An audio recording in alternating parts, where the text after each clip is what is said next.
أعوذ بالله من الشيطان الرجيم. بسم الله الرحمن الرحيم. الرحمن علم القرآن خلق الإنسان علمه البيان. الشمس والقمر بحسبان والنجم والشجر يسجدان. والسماء رفعها ووضع الميزان ألا تطغوا في الميزان وأقيموا الوزن بالقسط ولا تخسروا الميزان. والأرض وضعها للأنام فيها فاكهة والنخل ذات الأكمام والحب ذو العصف والريحان. فبأي آلاء ربكما تكذبان؟ خلق الإنسان من صلصال كالفخار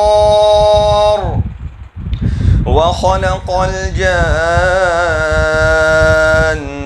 من مارج من نار. فبأي آلاء ربكما تكذبان؟ رب المشرقين ورب المغربين. فبأي آلاء ربكما تكذبان؟ مرج البحرين يلتقيان بينهما برزخ لا يبغيان. فبأي آلاء ربكما تكذبان؟ يخرج منهما اللؤلؤ والمرجان. فبأي آلاء ربكما تكذبان؟ وله الجوار المنشآت في البحر كالأعلام. فبأي آلاء ربكما تكذبان؟ صدق الله العظيم.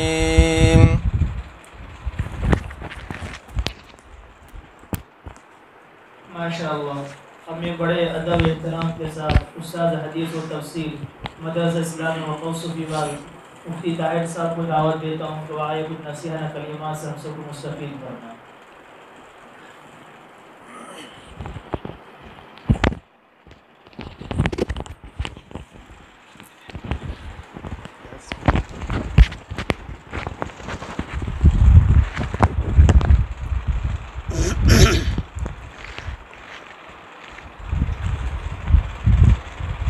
بسم اللہ الرحمن الرحیم.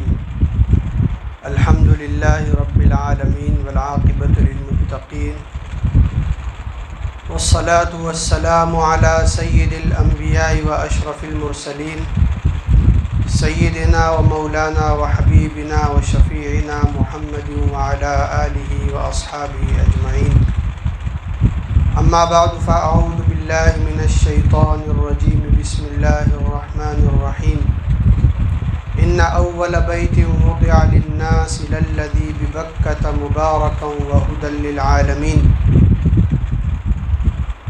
وقال الله تبارك وتعالى إنما يعمر مساجد الله من آمن بالله واليوم الآخر وأقام الصلاة وآتى الزكاة ولم يخش إلا الله فعسى أولئك أن يكونوا من المهتدين. صدق الله العظيم.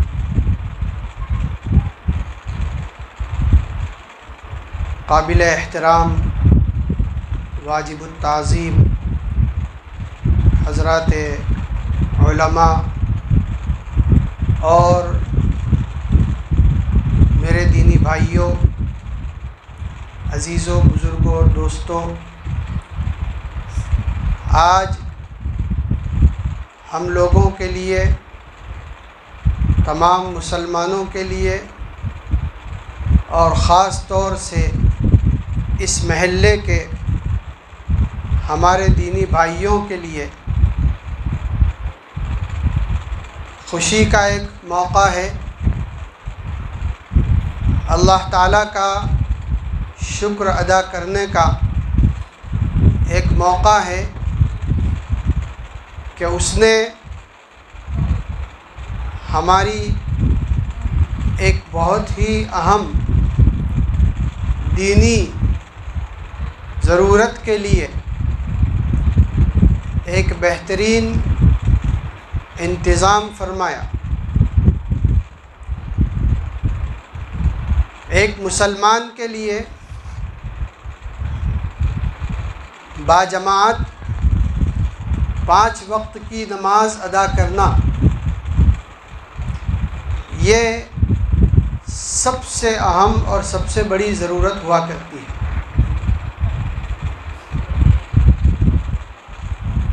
اور اس کی دلیل یہ ہے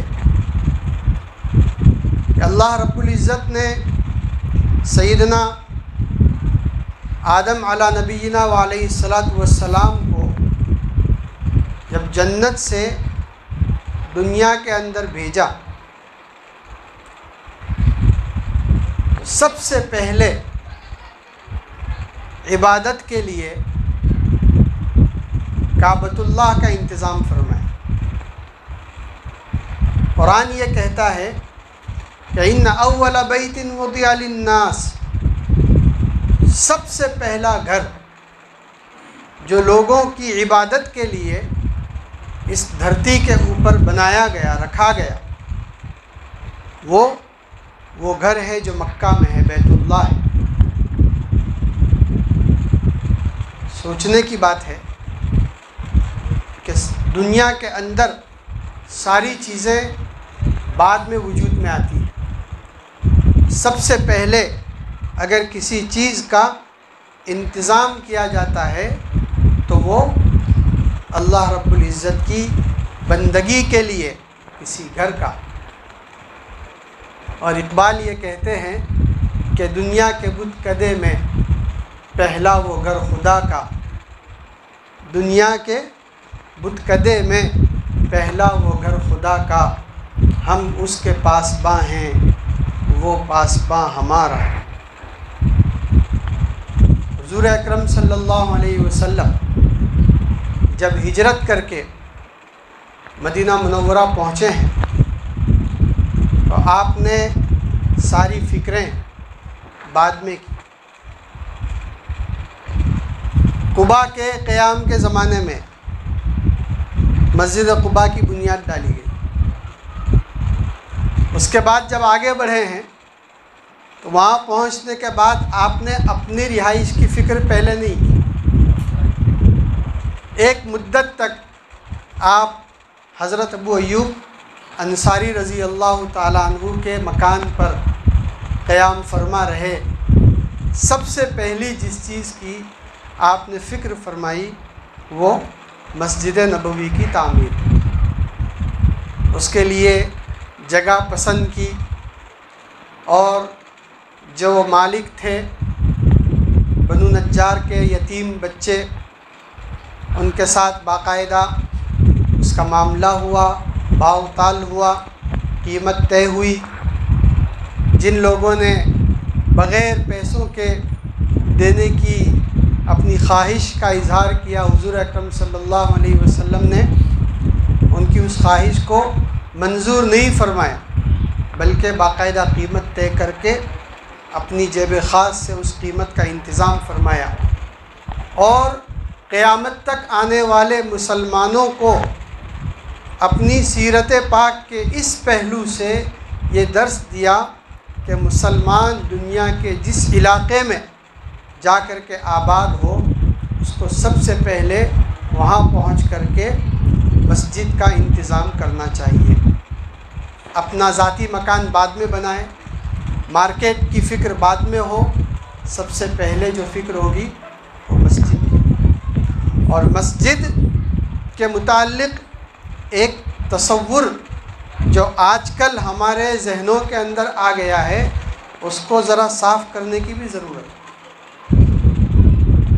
آج یہاں تک نوبت پہنچ گئی کیونکہ اسلامی تاریخ کو ہم پڑھتے نہیں ہیں، اسلامی اتہاس سے ہم ناواقف ہیں۔ آج حالت یہ ہے کسی مسجد کے اندر کوئی عالم بچوں کو حفظ کراتا ہے، ایک دوسرے کونے کے اندر مسائل کا سبق پڑھاتا ہے، تو ہمارے نمازیوں کو اس پر اعتراض ہوتا ہے،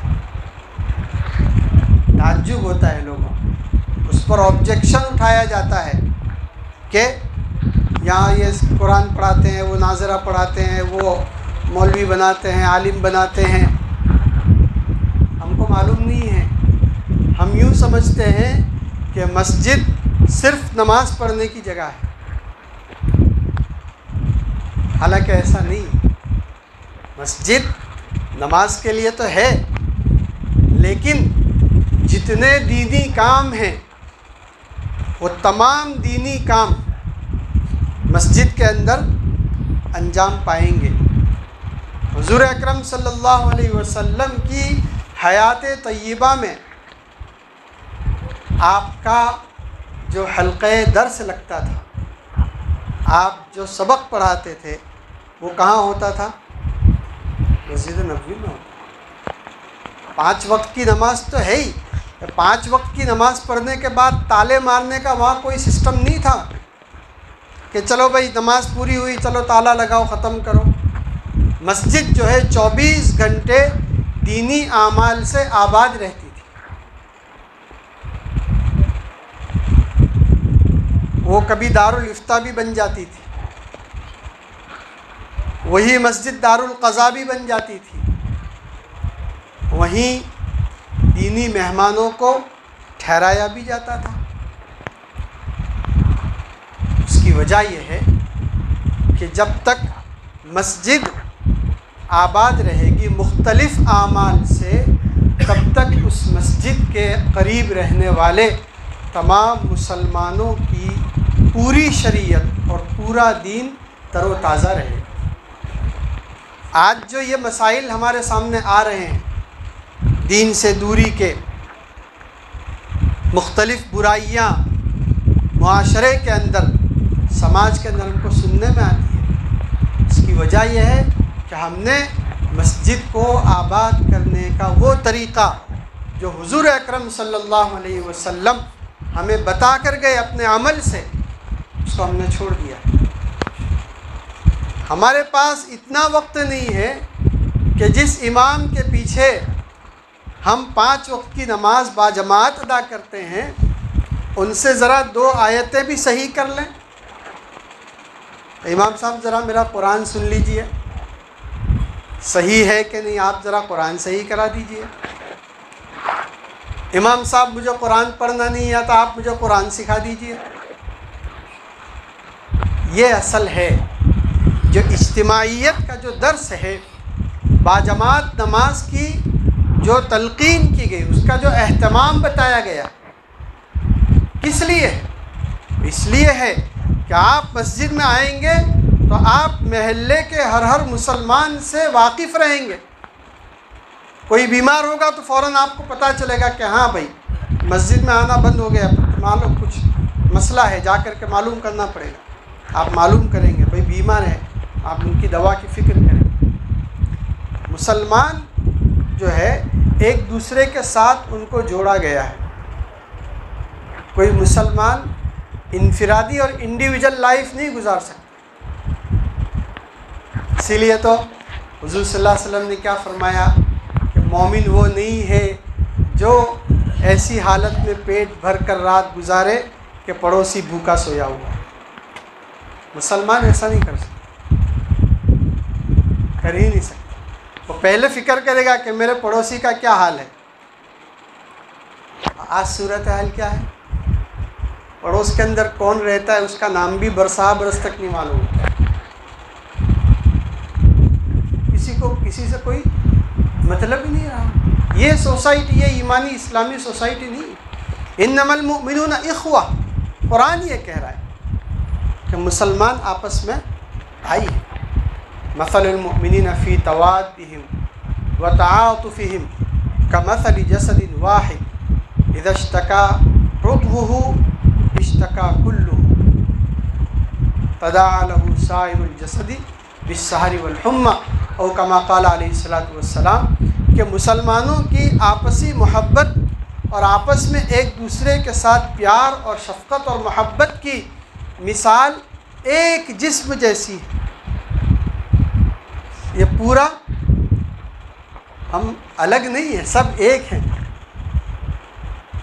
یک جان دو قالب اس کو کہتے ہیں۔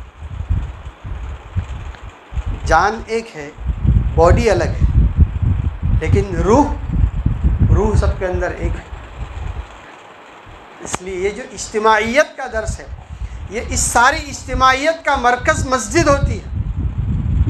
جتنا ہمارا تعلق مسجد کے ساتھ مضبوط ہوگا، جتنا ہمارا رشتہ امام مسجد کے ساتھ مضبوط ہوگا، اتنا انسان کا ایمان اور اتنا انسان کا دین تر و تازہ اور ہرا بھرا رہے گا۔ آج ہم لوگوں کے لیے جہاں ایک طرف مسرت کا مقام ہے، وہاں ہم لوگوں کے لیے ایک حسرت اور افسوس بھی ہے کہ ہمیں باقاعدہ جس مسجد کا انتظار تھا، شرعی مسجد کا جس کا انتظار تھا، وہ ابھی ہمارے پاس نہیں ہے۔ بظاہر اس کا کوئی انتظام نظر نہیں آ رہا ہے، لیکن کوئی بات نہیں، ہم دعاؤں کا سلسلہ جاری رکھیں، اللہ تعالیٰ سے مانگتے رہیں، گڑ گڑاتے رہیں۔ اللہ تعالیٰ نے اگر آج ایک عبادت خانے کا ہمارے لیے انتظام کیا ہے، اللہ تعالیٰ ہی نے کیا ہے، وہی اللہ ہم کو کہیں نہ کہیں سے کسی نہ کسی طرح سے مسجد بھی دے گا، ضرور دے گا۔ اس لیے کہ جب انسانی نظر جہاں جا کر کے ختم ہوتی ہے، وہاں سے اللہ تعالیٰ کی قدرت شروع ہوتی ہے۔ اس لیے میں اس موقع پر جہاں مبارکباد دوں گا ہمارے تمام ساتھیوں کی طرف سے، ہمارے پورے مدرسے کی طرف سے، ہمارے مولانا شعیب صاحب تشریف لائے ہوئے، سلیم ماما وہاں بیٹھے ہوئے ہیں، سب کی طرف سے محلے کے جن ذمہ داروں نے یہاں اس کے لیے محنت کی، پیش رہے، جنہوں نے مالی قربانی دی، جنہوں نے جانی قربانی، محلے کا ہر آدمی اس محنت کے اندر شریک ہے۔ مجھے سب تفصیلات بتائی تھی ہمارے سلیم ماما نے، مولانا شعیب صاحب نے، تو ہمارا ایمان تازہ ہوا کہ آج ایمان کی یہ چنگاری جو اصلی چنگاری ہے وہ یہاں کے نوجوانوں کے اندر موجود ہے۔ تو یہ ہم لوگوں کے لیے ایک امید کی کرن بھی ہے۔ مبارکباد دیتا ہوں اور یہ درخواست کرتا ہوں کہ دعاؤں کا اہتمام جاری رکھیے، اللہ تعالیٰ سے خوب مانگیے۔ ہم کو نظر آئے گا کہ کہاں ہوگا، کیسے ہوگا، وہ ہم کو سوچنے کی ضرورت نہیں ہے۔ ہم کو اللہ تعالیٰ سے یہ کہنا ہے کہ کیسے ہوگا، کہاں سے ہوگا، وہ آپ کو دیکھنا ہے، مجھے تو چاہیے۔ اللہ تعالیٰ دے کر کے رہیں گے، اللہ تعالیٰ اپنی قدرت کے کرشمے ضرور دکھائیں گے۔ اللہ تعالیٰ اس موقع کو، اس عبادت خانے کے حاصل ہونے کو ہم سب کے لیے، یہاں کے رہنے والوں کے لیے بہت ہی زیادہ باعث خیر و برکت بنائے، دینی، روحانی، ایمانی، دنیاوی ہر نوع کی ترقیات کے حاصل ہونے کا ذریعہ بنائے۔ جن حضرات نے اس میں جس طرح سے حصہ لیا، محنت کی، کوشش کی، روپیہ لگایا، جان لگائی، دعائیں کی، خوشی کا اظہار کیا، ان سب کی محنتوں کو اللہ تعالیٰ قبول فرمائے۔ سب کو اللہ تعالیٰ دونوں جہان کے اندر اپنے شایان شان بہترین بدلہ عطا فرمائے، اور اس موقع پر جو کچھ مانگنا چاہیے بغیر مانگے اللہ تعالیٰ ہم سب کو عطا فرمائے۔ وآخر دعوانا ان الحمدللہ رب العالمین۔ ہمارے سلیم ماما کی طرف سے ایک درخواست ہے جو ہر جگہ کی جاتی ہے، ہر سال کی جاتی ہے۔ ہم آپ لوگوں سے درخواست کرتے ہیں کہ مدرسہ اسلامیہ صوفی باغ کے اندر برسہ برس سے قربانی کا بڑا معقول اور بہترین انتظام ہوتا ہے، اور اس اس کی وجہ سے مدرسے کو کچھ نہ کچھ 2 پیسے کا فائدہ ہوتا ہے۔ پڑھنے والے طلبہ ہوتے ہیں، ان کے لیے کچھ نہ کچھ رقم کا انتظام ہو جاتا ہے، اس کے لیے بڑی محنت کرنی پڑتی ہے۔ میں تو سچی بات بتاتا ہوں، میں جب ہمارے سلیم ماما کو اس کے لیے محنت کرتا ہوا اور فکر مند دیکھتا ہوں تو ہمیں تو چکر آنے لگتے ہیں کہ یہ کس طرح سے اس کے لیے پریشان رہتے ہیں، فکریں کرتے ہیں۔ کیونکہ اللہ رب العزت جس سے کام لینا چاہتے ہیں اس کو پھر اسی کا بنا کر کے رکھ دیتے ہیں۔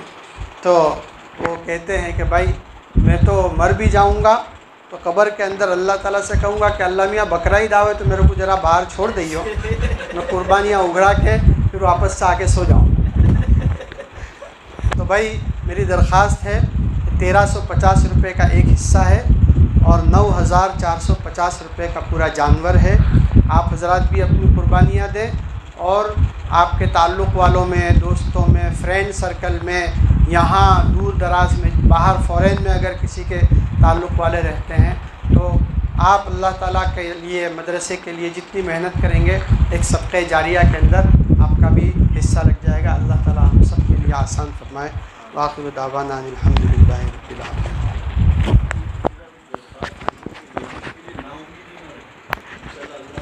ہاں بس وہی بات کا خلاصہ ہے کہ بالکل نا امید ہونے کی ضرورت نہیں۔ میں نے کہا دعاؤں کا اہتمام کریں، اللہ تعالیٰ ایسی جگہ سے انتظام کریں گے کہ ہر آدمی حیران رہ جائے گا۔ ہاں دعا کا دامن ہاتھ سے نہ چھوڑے اور نا امید بالکل نہ۔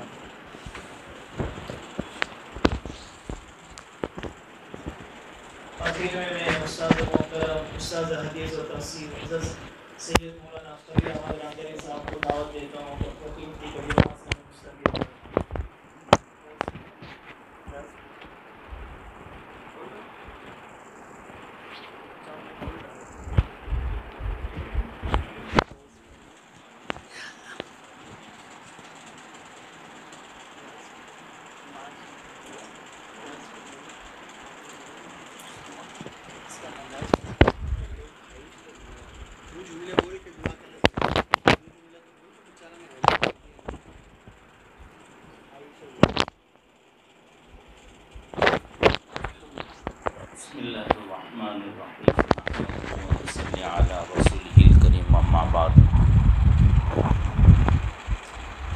بزرگان محترم،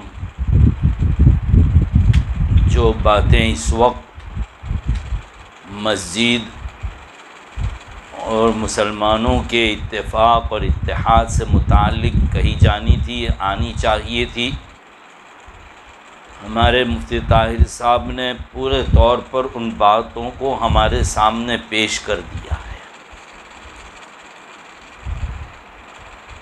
اللہ تبارک و تعالی ان باتوں پر ہمیں عمل کرنے کی توفیق عطا فرمائے۔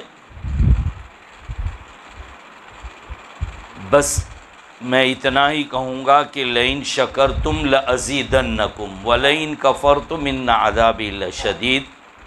اللہ کی نعمتوں پر شکریہ ادا کرو گے تو اللہ تبارک و تعالی اور زیادتی عطا فرمائیں گے۔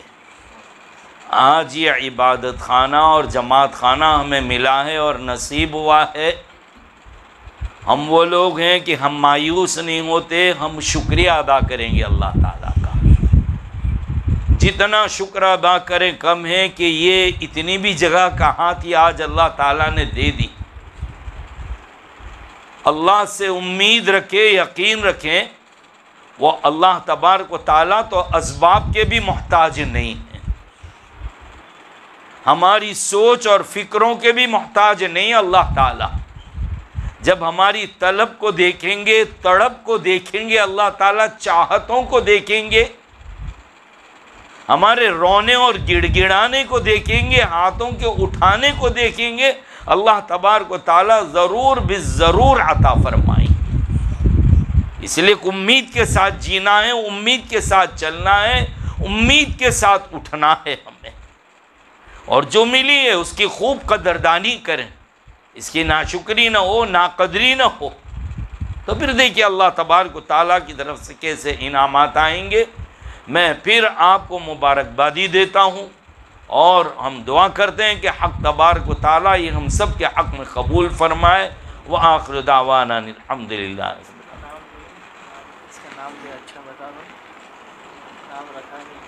نام رکھا نہیں اس کا نام۔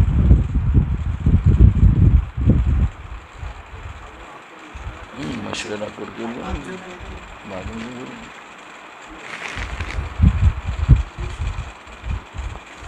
بسم اللہ الرحمن الرحیم، الحمد للہ رب العالمین، والصلاة والسلام علی سید الانبیاء واشرف المرسلین محمد وعلی آلہ واصحابہ اجمعین۔ یا حی یا قیوم یا ذا الجلال والاکرام یا ارحم الراحمین، یا ارحم الراحمین یا ذا الجلال والاکرام یا حی یا قیوم یا ارحم الراحمین یا ذا الجلال والاکرام یا حی یا قیوم۔ اللہم صل علی محمد عبدک ورسولک، وصل علی المؤمنین والمؤمنات والمسلمین والمسلمات۔ ربنا ظلمنا انفسنا وإن لم تغفر لنا وترحمنا لنكونن من الخاسرین۔ ربنا آتنا في الدنيا حسنة وفي الآخرة حسنة وقنا عذاب النار۔ اللهم اهدنا الصراط المستقيم، صراط الذين أنعمت عليهم غير المغضوب عليهم ولا الضالين۔ ربنا آتنا من لدنك رحمة وهيئ لنا من أمرنا رشدا۔ ربنا اتمم لنا نورنا واغفر لنا انك على كل شيء قدير۔ رب اجعلني مقيم الصلاة ومن ذريتي ربنا وتقبل دعاء۔ ربنا اغفر لي ولوالدي وللمؤمنين يوم يقوم الحساب۔ اللهم لا مانع لما أعطيت ولا معطي لما منعت ولا ينفع ذا الجد منك الجد۔ اللهم زدنا ولا تنقصنا، وأكرمنا ولا تهنا، واعطنا ولا تحرمنا، وآثرنا ولا تؤثر علينا، وأرضنا وارض عنا یا ذا الجلال والإکرام یا ارحم الراحمین۔ اے اللہ ہمارے گناہوں کو معاف فرما، ہماری خطاؤں سے درگزر فرما، ہماری سیئات کو حسنات سے مبدل فرما۔ اے اللہ گناہوں سے نفرت نصیب فرما۔ الہ العالمین نیکیوں کا ذوق اور شوق اور مواقع نصیب فرما۔ اے اللہ اپنی ناراضگی اور اپنی پکڑ اور اپنی گرفت کی ہر شکل سے ہماری حفاظت فرما، اپنی امان اور اپنی حفاظت نصیب فرما۔ پروردگار عالم ہم تیرے عاجز اور بے بس بندے ہیں، بے کس بندے ہیں۔ مولا پوری دنیا آپ کے سامنے عاجز ہے، بے بس ہے۔ اے اللہ آپ کا قوت والے ہیں، آپ طاقت والے ہیں۔ اے اللہ اپنے ہر معاملے میں آپ سے ہم خیر کا سوال کرتے ہیں، بھلائی کا سوال کرتے ہیں، عافیت کا سوال کرتے ہیں۔ اے اللہ خیر مقدر فرما، عافیت مقدر فرما، ہر قسم کے شرور فتن آفات بلیات سے پوری حفاظت فرما۔ اے اللہ آپ راضی ہو جائیے اور اپنی ذات سے ہمیں بھی راضی فرما لیجیے۔ اے اللہ کبھی بھی اپنی عبادت سے ہمیں محروم نہ کرنا۔ اے اللہ ہم ضرورت مند ہیں عبادت کے، ہم محتاج ہیں عبادت کے۔ ہماری عبادت کی آپ کو کوئی ضرورت نہیں ہے، آپ محتاج نہیں ہیں۔ اے اللہ ہمیں ضرورت ہے، اپنی عبادت سے کبھی محروم نہ کرنا۔ اے اللہ مسجدوں سے کبھی محروم نہ کرنا۔ اے اللہ کبھی ہمارے اوپر مسجدوں کو بند مت ہونے دینا۔ اے اللہ ان حالات کو دور فرما دیجئے جن حالات میں مساجدیں بند ہو جایا کرتی ہے۔